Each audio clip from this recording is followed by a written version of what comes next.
Les Enchanteurs, Romain Gary. Un matin, alors que tout le monde dormait encore et que le soleil faisait déjà pâlir la terre, mais n'avait pas encore éveillé les premiers oiseaux, si bien que tout avait encore le silence sans alouette ni insecte du sommeil, je quittai ma couche, torturé par cet appel de mon sang qui fait des premières heures du jour les moments de jeunesse les plus impérieux. Je n'entrai pas dans la tente de Thérésina dans l'espoir d'accomplir ce que, dans mon respect du père, j'aurais considéré comme une profanation des lois les plus sacrées de notre tribu. J'y entrai pour m'asseoir par terre dans un coin et écouter sa respiration, ce qui était aussi ma façon de respirer. Écouter son souffle lorsqu'elle dormait me procurait un apaisement que je n'explique point. Je réglai ma respiration sur la sienne, et il me semblait que nous ne faisions qu'un. Il m'était arrivé de rester ainsi immobile dans la pénombre, à vivre avec elle et au même rythme qu'elle pendant des heures, et de sentir qu'elle était en moi. J'en arrivais même, en refermant étroitement les bras autour de moi-même, à me sentir elle, à sortir complètement de cette hantise qui me traquait partout où j'allais, dans ma solitude d'avoir été mutilée, séparée de mon identité véritable, privée de moi-même, coupée de ma vie et de sa source qu'un autre être détient et porte en lui, si bien que vous n'arrivez jamais à exister réellement. J'ai vécu ainsi, privée de cette partie essentielle de moi-même, qu'une aberration de la nature avait dotée d'une vie indépendante, et il m'a fallu beaucoup d'art pour faire semblant d'exister. J'étais assis à la turque sur le tapis, le dos contre la tente qui pâlissait derrière moi sous la lente montée du jour. Je respirais avec Thérésina.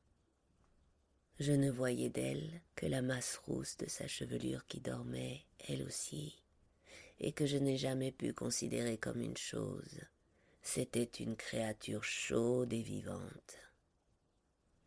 Parfois, je levais la main et la caressais doucement, et ses écureuils couraient sous mes doigts. J'entendis alors la voix de Thérésina. « Tu m'aimes » Je retirai ma main, car c'était une question qu'elle n'avait pas le droit de me poser, sachant que j'en étais encore à mes débuts, que je n'étais certain d'avoir ni du génie, ni même du talent, et que je ne pouvais donc trouver les mots qu'il fallait pour exprimer ce que je sentais et qu'aucun homme avant moi n'avait encore connu. « Viens ici. » Je me levai et me penchai vers elle. Je fus pris dans cette chaleur où un corps de femme et le rêve se mêlent si étroitement que le rêve se fait corps. Mon sang faisait retentir la tête de ses sabots. J'eus alors ma dernière pensée d'adolescent.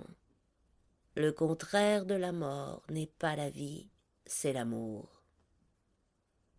Ce fut une pensée d'adolescent, car ce n'était pas là une bien grande découverte, et ce fut ma dernière pensée d'adolescent, car j'ai continué à vivre, ce qui prouve que j'étais devenu vraiment un homme, que j'étais prêt à m'arranger, à renoncer et à subir.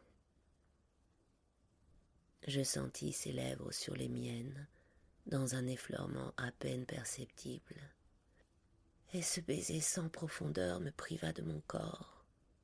Pendant les secondes qu'il dura, je fus tout entier dans mes lèvres, et puis mon corps revint brutalement par un tel choc en retour que j'entendis un grondement dont je ne savais s'il venait d'un galop de cosaques dans la steppe ou de mon sang. Non.